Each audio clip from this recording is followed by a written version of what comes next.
ETF index mutual funds నేర్చుకుని stock మార్కెట్లో రాణించాలనుకుంటున్నారా? వెంటనే ఈ నెంబర్కి కాల్ చేయండి.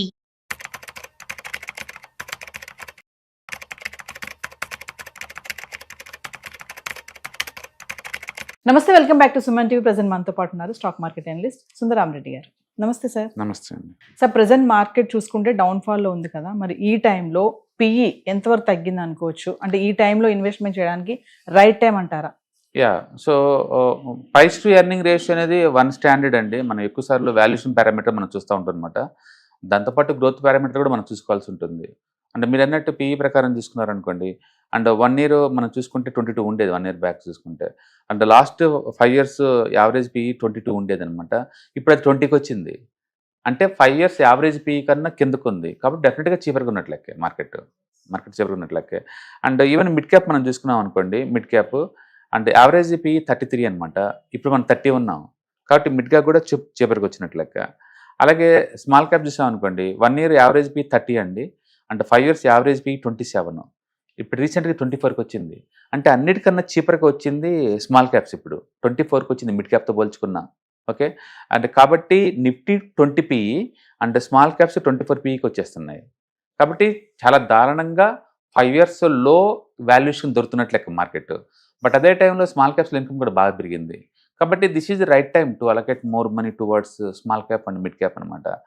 కాకపోతే ఒక గుర్తుపెట్టుకోండి, మనం ఎప్పుడు వాల్యుయేషన్ కల్లా ఒకటే చూసే బదులు గ్రోత్ పారామీటర్ కూడా చూసుకుంటే బెటర్ అనమాట. ఇండియాలో ఈపీఎస్ స్మాల్ క్యాప్స్ బాగా పెరుగుతుంది. లాస్ట్ క్వార్టర్లో యావరేజ్ గ్రోత్ 15% ఉంది. నిఫ్టీతో పోల్చుకుని చాలా ఎక్కువ అది. కాబట్టి మార్కెట్లో ఈ డీసెంట్గా వచ్చిన కరెక్షన్ని small caps and mid cap stock selection కానీ లేకపోతే మ్యూచువల్ ఫండ్ సెలక్షన్ కానీ బాగుంటాయి. డెఫినెట్గా మంచి టైం ఇది. బేసికల్గా ఇది ఏంటంటే, మనం ఎక్కువ సార్లు షార్ట్ టర్మ్ చూసి చాలా ప్యానిక్ గ్రోత్ ఉంటాం, కానీ లాంగ్ టర్మ్ పాయింట్ ఆఫ్ చూస్తే ఈక్విటీ మార్కెట్లో ఈ ఒడిదుడుపులు అనేది మామూలు విషయం. పడతాం లేవటం మామూలుగానే చూస్తాము. అండ్ ఇట్లా వాల్యుయేషన్ కరెక్షన్ అయినప్పుడల్లా మనం కొన్నాం అనుకోండి, లాంగ్ టర్మ్లో మనకి బెనిఫిట్ అవుతుంది అనమాట. షార్ట్ టర్మ్లో ఏంటంటే ప్రతి పెయిన్ కూడా అది ప్యానిక్ కూడా పెయిన్ అవుతూ ఉంటుంది అనమాట, అనవసరంగా ఎంతే అని. బట్ కొత్త వాళ్ళకి అది డిస్కౌంట్ కాబట్టి హ్యాపీగా ఉంటుంది. కోవిడ్ తర్వాత వచ్చిన వాళ్ళందరికీ డిస్కౌంట్ 38% డిస్కౌంట్లో వచ్చింది. బట్ కోవిడ్ కన్నా ముందు అంటే వాళ్ళకి చాలా పెయిన్గా ఫీల్ అవుతుంటారు. ఇట్లాంటి ప్రతి డ్రాడౌన్స్ అన్నీ కూడా పెయిన్గానే ఉంటాయి. But still that's good buying opportunity అనమాట. డెఫినెట్గా మీకు ఎస్ఐపీలు పెట్టే అలవాటు అనుకుంటే డబల్ చేయండి. ఎస్ఐపీలు ఎక్కువ యూనిట్లు గ్యాదర్ చేసుకోండి. ఎందుకంటే తక్కువ రేటుకి ఎక్కువ యూనిట్ రావడం మంచిదే కదా. అండ్ వీటన్నిటి మన నిఫ్టీ 30,000 దగ్గర 35,000 దగ్గర డంప్ చేసుకోండి, సింపుల్. అంటే మీరు చాలా వీడియోలో చెప్పారు కదా, షార్ట్ టైం కంటే లాంగ్ టర్మ్ ఇన్వెస్ట్మెంట్స్ పెట్టాలి అని చెప్తా ఉంటారు. రిటర్న్స్ బాగుంటాయి. అవును, ఎందుకంటే గోల్ ఓరియంటెడ్ అంటే క్లారిటీ ఉంటుంది. గోల్స్ ఏమి లేకుండా మనీ తీసుకోవాలనుకోండి, ఒక పర్పస్ లేకుండా మనీ గ్యాదర్ చేసుకున్నాం అనుకోండి, ఎందుకు చేస్తున్నా తెలియదు కాబట్టి ఊరుకుని ప్యానిక్ గ్రోత్ ఉంటారు. ఒక పర్పస్ కోసం అనుకోండి, క్లారిటీ ఉంటుంది. అందుకని ఎప్పుడైనా ఏదైనా ఎసెట్ మీరు కొనే ముందు ఏ పర్పస్ కోసం కొంటున్నారు క్లారిటీగా ఉన్నారనుకోండి, మీకు అదే హ్యాపీనెస్ ఇస్తుంది అనమాట. అది అంటే మార్కెట్ ఫ్లక్చుయేషన్స్ అవుతున్నాయి, ఇలాంటి టైంలో లాంగ్ టర్మ్ గా ఉంటే కనుక రిటర్న్స్ బాగుంటాయి అసలు. డెఫినెట్గా ఉంటుంది. మీరు ఇదే కాదు, ఎంత వరస్ట్ అయినా సరే ప్రతి అసెట్కి ఒక సైకిల్ వచ్చింది. మీకు గోల్డ్ ఉందనుకోండి, 10 years కామ్ కూర్చుంది, 5 years నుంచి బాగా పెరగలేదా? రియల్ ఎస్టేట్ అంతకుముందు బాగాలేదు, తెలంగాణ ఎడ్యుకేషన్ ఉన్నప్పుడు, టీఆర్ఎస్ గవర్నమెంట్లో ఉన్నప్పుడు బాగా పెరగలేదు. అట్లా ప్రతి అసెట్కి ఏంటంటే ఒక సైకిల్ నేచర్ ఉంటుంది. నేచర్ వచ్చిన దాకా నువ్వు వెయిట్ చేయాలా, అప్పుడు బ్లాస్ట్ అయ్యే ఛాన్స్ ఎక్కువ ఉంది. ఇప్పుడు ఈక్విటీ డల్గా ఉంది, ఇది పర్మనెంట్ ఏం కాదు. మళ్ళీ 4-5 years తర్వాత మనం చూసాం అనుకోండి, ఈక్విటీ కూడా మిగతా దానిలో పెరుగుద్ది అనమాట. అది ఆ టైంలో మీరు అమ్మేసుకోవచ్చు. అంటే హిస్టరీలో ఇప్పుడు కొత్త ఏం కాదు, మనం టెక్నికల్స్ అని పేరు పెట్టి హిస్టరీని రీడ్ చేస్తూ ఉంటాం. ఆ హిస్టరీలో నీకు క్లూ వస్తూ ఉంటుంది, ఓకే ఇలా జరిగినప్పుడు నెక్స్ట్ ఏం జరిగిందని తెలుసుకుంటే.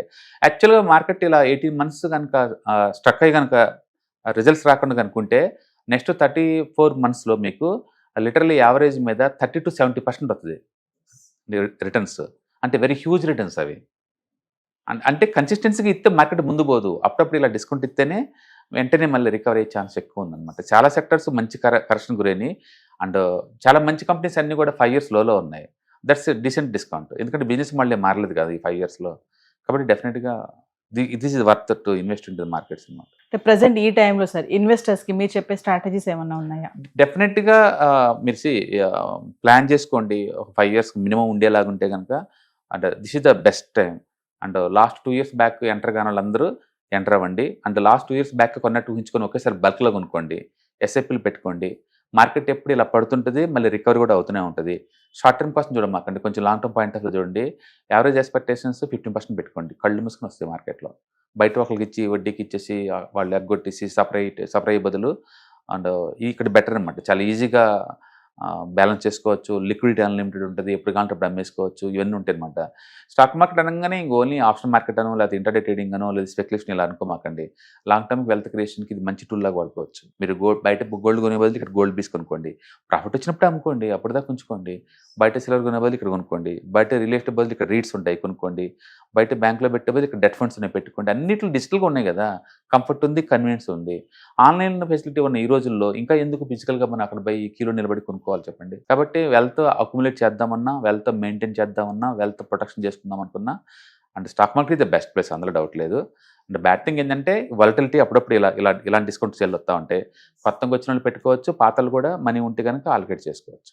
అంటే మార్కెట్ ఇలా అప్ అండ్ డౌన్స్ అవుతున్న ఈ టైంలో సార్ కొంతమంది అగ్రెసివ్ గా బయటకు వచ్చేద్దాం అనుకుంటా ఉంటారు, మరి అలాంటి వెరీ రాంగ్ టైం ఇది. ఎందుకంటే ఎప్పుడైనా ప్రాఫిట్లు ఉన్నప్పుడు బయటికి పోవాలి తప్ప లాస్లో ఉన్నప్పుడు బయటికి పోవాల్సిన అవసరం లేదు. కాబట్టి ఈ టైంలో మార్కెట్లో ఉండటం బెటర్ అనమాట. ఇంకా కొన్ని యాడ్ చేసుకోండి ఈ టైంలో, ఇది ఆపర్చునిటీస్ అనమాట.